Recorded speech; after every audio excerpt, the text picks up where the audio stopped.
the situation with the states is a great deal more serious. You see, the Constitution of the United States says that any power not specifically given to the federal government is reserved for the states, and the Constitution of the United States makes no mention whatsoever of public health. So, the states have public health responsibility. In 2002, the Model State Emergency Powers Health Acts were proposed to the states of the United States on the request of the federal government. These Model Emergency Health Powers Acts state that any state that passes such an act would be able to block all roads into and out of the state or any cities in the state, would be able to seize cars, homes, clothing, alcoholic beverages, firearms, and any other property that it chooses for its use without liability, and you would have no recompense or recourse. And most ominously in the discussion that we're talking about here, under a pandemic emergency declaration by the governor of the state, involuntary vaccination would be within the powers of the state, as would involuntary quarantine, and the state has no liability for anything that happens from that involuntary vaccination or quarantine. Anyone who refuses vaccination under these Model Emergency State Health Powers Acts would be considered either a felon or guilty of a misdemeanor, but that varies from state to state.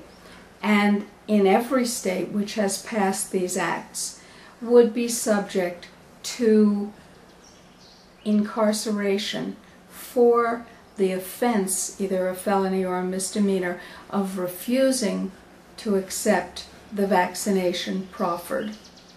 Now, we go back to, oh, by the way, 44 states have passed either identical or similar emergency state medical health powers acts.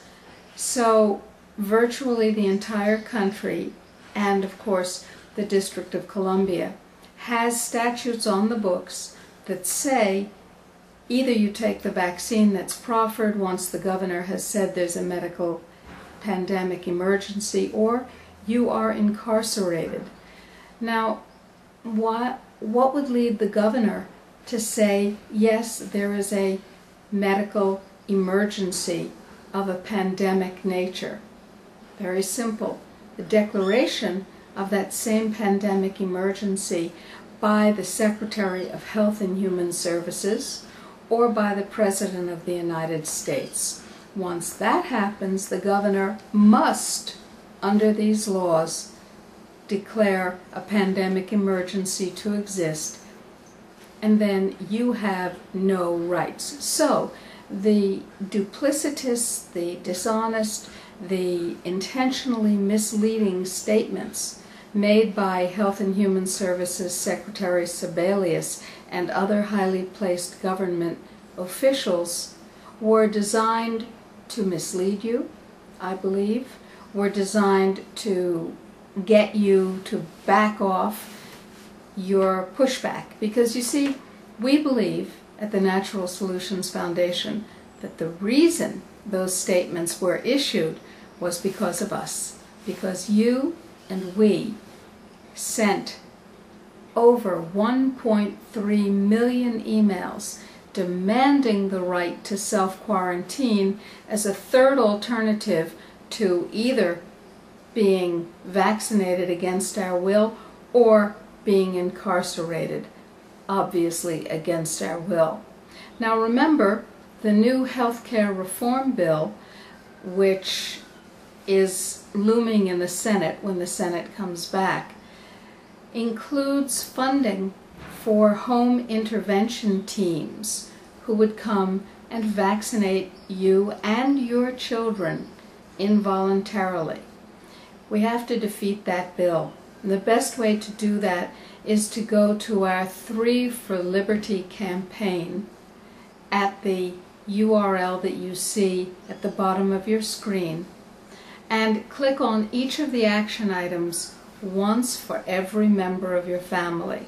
We're talking about making sure that your food is clean, making sure that you have the right to self-quarantine, making sure that you have the right through the excellent bills proposed by Representative Ron Paul, H.R. 3394 and H.R. 3395.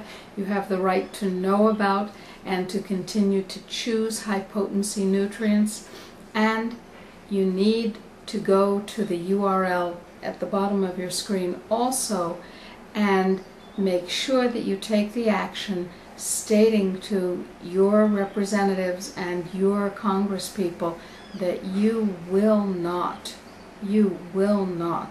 be involuntarily incarcerated. These are very, very important issues. These are very, very important concepts, and it's up to us. You see, our pushback has worked. Our pushback does work. The larger our pushback, the more successful we are. We've gotten the U.S. government to state categorically there will be no mandatory vaccinations.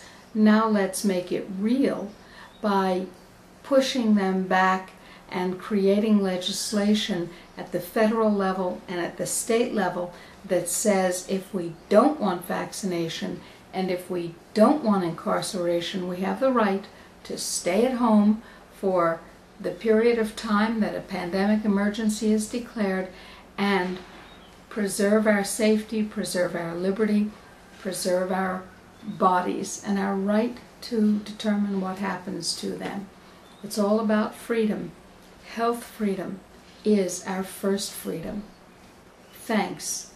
Thanks for your activism. And don't forget to donate to the Natural Solutions Foundation by clicking on the URL that you see at the bottom of your screen. We are the largest supporter-supported health freedom organization in the world, and we need each other. Thanks.